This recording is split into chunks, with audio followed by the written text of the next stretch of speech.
हम बात करने चल रहे हैं हाइड्रोजन बॉन्डिंग दो तरह की होती है, intermolecular hydrogen bonding, intramolecular hydrogen bonding.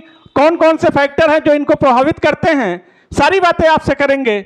बच्चों, आप सबका स्वागत है आपके प्रिय channel chemistry bye PC sir पर। और नाम तो आपने सुना ही होगा, पीसी सर। तो आइए स्टार्ट करते हैं। हाइड्रोजन बॉन्डिंग दो तरीके की होती है, और इससे पहले हाइड्रोजन बॉन्ड कैसे बनता है, कौन कौन सी कंडीशन होती है हाइड्रोजन बॉन्ड बनने की, अगर वो पहला वाला पार्ट आपने न देखा हो हाइड्रोजन बॉन्ड का, तो यूट्यूब में सर्च करिएगा hydrogen bond part first chemistry bye PC sir, वो वीडियो आ जाएगा, उसे जरूर देखिएगा। तो आपको सारा कॉन्सेप्ट क्लियर हो जाएगा कि हाइड्रोजन बॉन्ड बनने की क्या क्या कंडीशन थी, हाइड्रोजन बॉन्ड किन शर्तों में बनता था। और आज हम आपको सिखाने चल रहे हैं हाइड्रोजन बॉन्ड के टाइप कितने होते हैं, कौन कौन से फैक्टर होते हैं, कौन कौन से इंपॉर्टेंट क्वेश्चन आपके एग्जाम में आते हैं, वो सारी बातें आपको सिखाएंगे। तो आइए, हाइड्रोजन बॉन्ड दो तरह का है, एक इंटरमॉलिक्यूलर हाइड्रोजन बॉन्डिंग, दूसरा इंट्रामॉलिक्यूलर हाइड्रोजन बॉन्डिंग। तो बच्चों, इंटरमॉलिक्यूलर हाइड्रोजन बॉन्डिंग जो होता है ये बिटवीन टू डिफरेंट एलिमेंट्स के बीच में बनता है। तो जो ये इंटरमॉलिक्यूलर हाइड्रोजन बॉन्डिंग है ये दो डिफरेंट मॉलिक्यूल्स के बीच में बनता है। वो सेम मॉलिक्यूल्स भी हो सकते हैं, डिफरेंट मॉलिक्यूल्स भी हो सकते हैं, लेकिन दो मॉलिक्यूल्स के बीच में अगर हाइड्रोजन बॉन्ड बन रहा है तो ऐसे हाइड्रोजन बॉन्ड को हम नाम देते हैं इंटरमॉलिक्यूलर हाइड्रोजन बॉन्ड। और जो किसी मॉलिक्यूल्स के अंदर बनता है, यानी एक ही मॉलिक्यूल्स के अंदर डिफरेंट एटम के बीच में अगर हाइड्रोजन बॉन्ड बन रहा है तो ऐसे हाइड्रोजन बॉन्ड को हम बोलते हैं इंट्रामॉलिक्यूलर हाइड्रोजन बॉन्ड।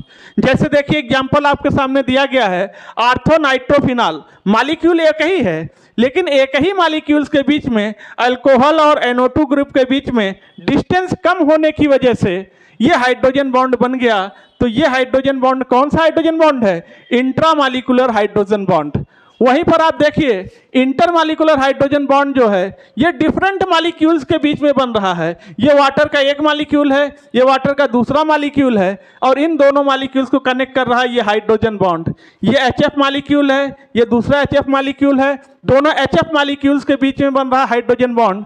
तो ये हाइड्रोजन बॉन्ड कैसे हाइड्रोजन बॉन्ड है, ये है इंटरमॉलिक्यूलर हाइड्रोजन बॉन्ड। यानी कॉन्सेप्ट बिल्कुल साफ है, अगर डिफरेंट एटम के बीच में हाइड्रोजन बॉन्ड बनेगा तो इंटरमॉलिक्यूलर हाइड्रोजन बॉन्ड, एक ही मॉलिक्यूल्स के डिफरेंट एटम के बीच में बनेगा तो इंट्रामॉलिक्यूलर हाइड्रोजन बॉन्ड होगा। आइए बात करते हैं कौन कौन से फैक्टर्स हैं जो इन्हें प्रभावित करेंगे। तो बच्चों, सबसे पहली चीज कि जो इंटरमॉलिक्यूलर हाइड्रोजन बॉन्डिंग अगर किसी कंपाउंड में पाया जाएगा तो वो फोर्स ऑफ अट्रैक्शन को बढ़ा देगा, लेकिन अगर इंट्रामॉलिक्यूलर हाइड्रोजन बॉन्डिंग है कंपाउंड में तो फोर्स ऑफ अट्रैक्शन को घटाएगा। दूसरी चीज, intermolecular hydrogen bonding molecular weight को बढ़ा देता है। जब कई मॉलिक्यूल्स हाइड्रोजन बॉन्ड से एसोसिएट होंगे, जुड़ेंगे इंटरमॉलिक्यूलर हाइड्रोजन बॉन्डिंग में, तो स्वाभाविक सी बात है उसका मॉलिक्यूलर वेट बढ़ जाएगा। लेकिन इंट्रामॉलिक्यूलर हाइड्रोजन बॉन्डिंग से कोई अलग से कंपाउंड आके नहीं जुड़ता है, ये तो एक ही मॉलिक्यूल्स के अंदर होता है। इसीलिए intramolecular hydrogen bonding molecular weight को रिमेन सेम रखता है, मॉलिक्यूलर वेट न तो बढ़ेगा न घटेगा। दूसरी चीज, intermolecular hydrogen bonding boiling point को बढ़ा देता है। अब वाटर में इंटरमॉलिक्यूलर हाइड्रोजन बॉन्डिंग है, वाटर का बॉइलिंग पॉइंट 100 डिग्री है, पानी 100 डिग्री पे खौलता है। क्यों? क्योंकि वाटर में इंटरमॉलिक्यूलर हाइड्रोजन बॉन्डिंग पाया जाता है। देखिएगा, लेकिन अगर वही बात करें इंट्रामॉलिक्यूलर हाइड्रोजन बॉन्डिंग की, तो intramolecular hydrogen bonding boiling point को घटा देता है।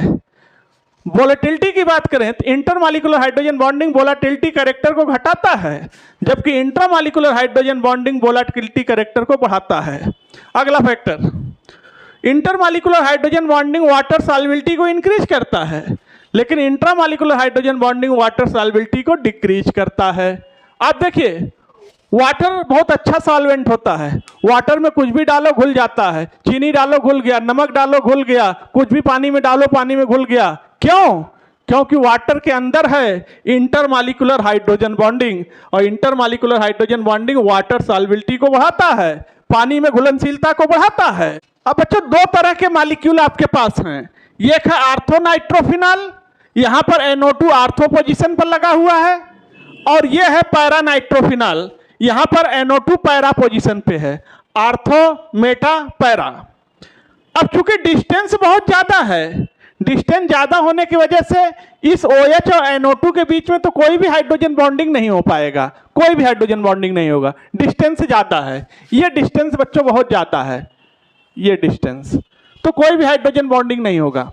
लेकिन यहां पर अल्कोहल और NO2 के बीच में आर्थो पोजीशन होने की वजह से डिस्टेंस कम है, जिसकी वजह से इनके बीच में इंट्रामॉलिक्यूलर हाइड्रोजन बॉन्डिंग आ जाती है।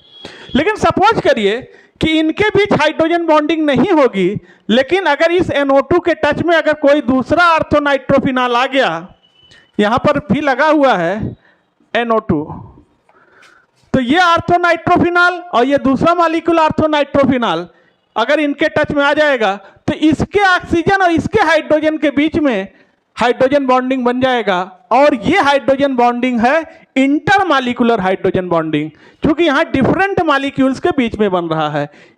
लेकिन ये है इंट्रामॉलिक्यूलर हाइड्रोजन बॉन्डिंग, क्योंकि ये एक ही मॉलिक्यूल के बीच में बन रहा है। तो देखिएगा, आर्थोनाइट्रोफिनॉल में इंट्रामॉलिक्यूलर हाइड्रोजन बॉन्डिंग है, जबकि इसमें इंटरमॉलिक्यूलर हाइड्रोजन बॉन्डिंग है। तो आप बताइए बॉइलिंग पॉइंट किसका ज्यादा होगा? बोलिएगा, बॉइलिंग पॉइंट इसका ज्यादा होगा, maximum boiling point, less boiling point, इसका बॉइलिंग पॉइंट कम होगा। वैसे भी अभी आपने पढ़ा था intermolecular hydrogen bonding boiling point को बढ़ाता है, तो सबसे ज्यादा इसी का होगा। लेकिन अगर वोलेटिलिटी की बात करें तो वोलेटिलिटी इसका मैक्सिमम होगा आर्थोनाइट्रोफिनॉल का, और इसकी वोलेटिलिटी मिनिमम होगी, मिनिमम इसका कम होगा।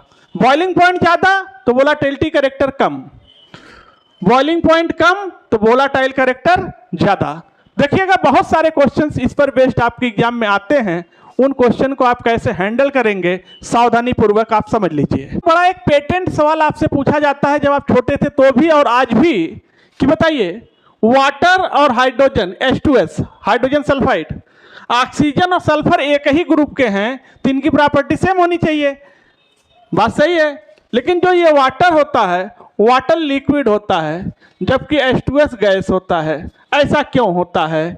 ऐसा क्वेश्चन आपसे पूछा जाता है। तो इसका एक सिंपल सा रीजन होता है, जो वाटर होता है वाटर के अंदर है हाइड्रोजन बॉन्डिंग, इसमें क्या है? Hydrogen bonding. लेकिन H2S की बात करें तो इसमें हाइड्रोजन बॉन्डिंग नहीं होता है। हाइड्रोजन बॉन्डिंग होने की वजह से वाटर लिक्विड होता है और हाइड्रोजन सल्फाइड गैस होता है, ध्यान रखिएगा। बच्चों IIT में एक बार क्वेश्चन आया कि एक वाटर का मॉलिक्यूल मैक्सिमम कितने हाइड्रोजन बॉन्ड बना सकता है? तो हमेशा याद रखिएगा वाटर का अगर सिंगल मॉलिक्यूल है तो वो मैक्सिमम 4 हाइड्रोजन बॉन्ड बना सकता है। कितने हाइड्रोजन बॉन्ड बना सकता है? Maximum 4 hydrogen bond. देखिएगा वाटर का एक मॉलिक्यूल है, एक हाइड्रोजन बॉन्ड से एक मॉलिक्यूल वाटर का जुड़ गया, दूसरे हाइड्रोजन बॉन्ड से वाटर का दूसरा मॉलिक्यूल जुड़ गया, और इस हाइड्रोजन बॉन्ड से वाटर का एक मॉलिक्यूल जुड़ गया, और इस हाइड्रोजन बॉन्ड से वाटर का एक मॉलिक्यूल जुड़ गया। तो मैक्सिमम कितने हाइड्रोजन बॉन्ड हो गए? 4। तो वाटर का एक मॉलिक्यूल मैक्सिमम 4 हाइड्रोजन बॉन्ड बनाता है। और हमेशा याद रखिएगा वाटर की डेंसिटी मैक्सिमम होती है 4 डिग्री सेल्सियस पर। डेंसिटी की बात करें, डेंसिटी मैक्सिमम होती है 4 डिग्री सेल्सियस पर। जब पानी 4 डिग्री सेल्सियस पे पहुंचता है तो सारे हाइड्रोजन बॉन्ड ब्रेक कर जाते हैं और सारे मॉलिक्यूल्स पास पास आ जाते हैं और वाटर की डेंसिटी उस समय मैक्सिमम हो जाती है। जो ये वाटर का मॉलिक्यूल होता है इसकी स्पेसिफिक डेंसिटी बहुत ज़्यादा होती है। स्पेसिफिक डेंसिटी होने की वजह से जो ये वाटर होता है ये क्लाइमेट कंट्रोलर का काम करता है। जिस समय हाइड्रोजन बॉन्ड बनता है उस समय वाटर का मॉलिक्यूल्स बहुत दूर दूर चले जाते हैं, क्योंकि जो हाइड्रोजन बॉन्ड होता है उसकी बॉन्ड लेंथ ज़्यादा होती है और ज़्यादा बॉन्ड लेंथ होने की वजह से वाटर के मॉलिक्यूल्स बहुत दूर हो जाते हैं। इसीलिए ये जब पानी आइस में कन्वर्ट हो जाता है, जब पानी बर्फ़ में कन्वर्ट हो जाता है, तो हमेशा याद रखिएगा कि आइस का वॉल्यूम ज़्यादा होता है और वाटर का वॉल्यूम कम होता है। यानी volume of ice, volume ice का बर्फ़ का ज़्यादा होता है वॉल्यूम वाटर से। आप जब छोटे थे तो भी आपसे सवाल पूछा जाता था और आज भी आपसे एक क्वेश्चन पूछा जाता है कि बताओ एक छोटी सी कील पानी में डूब जाती है, जबकि 50 किलो का एक बर्फ का बड़ा सा सिल्ली पानी में फेंक दो तो पानी में तैरता रहता है। वो 50 किलो का है, पानी में तैर रहा है, और 10 ग्राम की कील पानी में डूब गई। क्यों? वाई? उसका एक रीजन होता है डेंसिटी। बर्फ का टुकड़ा तैर इसलिए रहा है कि तैरने का वजह यह है कि जो चीज तैरती है उसकी डेंसिटी उससे कम होनी चाहिए जिसमें तैर रही है। यह फार्मूला होता है, यह कॉन्सेप्ट होता है। तो अगर हम बात करें, वॉल्यूम आइस का ज़्यादा होता है, वाटर का वॉल्यूम कम होता है, लेकिन अगर हम डेंसिटी की बात कर लें, डेंसिटी की, तो डेंसिटी आइस की कम होती है लेकिन डेंसिटी वाटर की ज़्यादा होती है। यही रीजन होता है, डेंसिटी का फर्क होता है। इसीलिए 50 किलो का बर्फ का टुकड़ा पानी में तैरता है जबकि 10 ग्राम की कील पानी में डूब जाती है। बर्फ क्यों तैर रहा है? क्योंकि जो ये आइस है, जो बर्फ है, इसकी डेंसिटी वाटर की डेंसिटी से कम है, इसीलिए आसानी से ये पानी में तैर पा रहा है। तैरने का एक ही कॉन्सेप्ट होता है, जिसकी डेंसिटी कम रहेगी वही तैरेगा, उसके ऊपर जिसकी डेंसिटी ज़्यादा है। तभी आपसे कहा जाता है कि एक छोटी सी कील पानी में डूब जाती है लेकिन इतना बड़ा जहाज पानी में तैरता है। जब भी वाटर के अंदर हाइड्रोजन बॉन्ड बनना स्टार्ट होता है, during the starting of hydrogen bond formation in water, उस समय वाटर के मॉलिक्यूल्स बहुत दूर दूर होने लगते हैं। तभी आप कभी देखिएगा, जब वाटर से आइस बन जाए, बर्फ बन जाए, आप कभी बर्फ खरीदने मार्केट में जाइए, एक 50 किलो की पूरी सिल्ली खरीद के लाइए और बर्फ की पूरी सिल्ली के बीच में से आप झांक के देखेंगे तो इस पार से उस पार दिखाई देगा, यानी बीच में होल है। क्यों? क्योंकि हाइड्रोजन बॉन्ड की डिस्टेंस ज़्यादा होती है, और हाइड्रोजन बॉन्ड डिस्टेंस ज़्यादा होने की वजह से ये वाटर के मॉलिक्यूल दूर दूर हो जाते हैं। देखो, एक वाटर का मॉलिक्यूल यहाँ लग गया, एक वाटर का मॉलिक्यूल जाके यहाँ पर लग गया, एक वाटर का मॉलिक्यूल यहाँ लग गया, एक वाटर का मॉलिक्यूल यहाँ लग गया, तो बर्फ की सिल्ली में एक अंदर से होल दिखाई देगा। इतना होगा कि आप झांक के देख सकते हैं इस पार से उस पार। तो बच्चों, आज के वीडियो को यहीं पर रखते हैं। आप लोग वीडियो को लाइक करिए, चैनल को सब्सक्राइब करिए, बेल आइकन हिट करिए, लिंक को अपने फ्रेंड्स में शेयर कर दीजिए। फिर आपसे मिलते हैं अगले वीडियो में। तब तक के लिए थैंक यू, धन्यवाद।